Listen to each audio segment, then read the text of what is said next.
તારીખ 30/1/2026ના રોજ આપણે ઇનોવેશન ફેસ્ટિવલ જે આપણે ડાયટ ખાતે યોજવામાં આવેલ એમાં અમારી મુલાકાત મીનાબેન સાથે થયેલ છે અને તેનો ઇનોવેશન આ એજમાં પણ એટલો એક્ટિવિટી સાથે તમે રજૂ કરેલું છે કે અમે ખૂબ પ્રેરક એક મળ્યું છે અમારા એજમાં. તમે શું એવી રીતે પરિસ્થિતિ હશે કે અત્યારે મારે બહુ તકલીફો વેઠી હતી અમે તો તમારી એજમાં તો.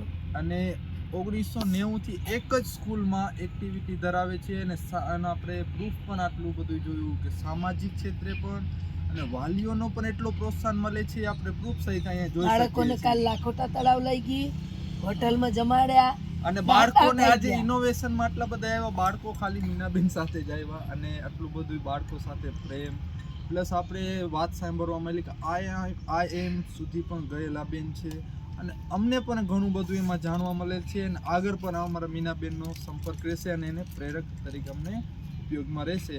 અને મીનાબેનનો ખૂબ ખૂબ હું આભાર માનું છું કે તમારે જે એક્ટિવિટી છે, ઇન્સ્ટા જોજો, ફેસબુક જોજો, મારી જેવી પ્રવૃત્તિઓ તમને ક્યાંય જોવા નહીં મળે. આ એજમાં અમારા માટે એક આઈડલ તરીકે મીનાબેન તરીકે અમે સંબોધન કરીએ છીએ. બેટા, thank you, love you. Thank you.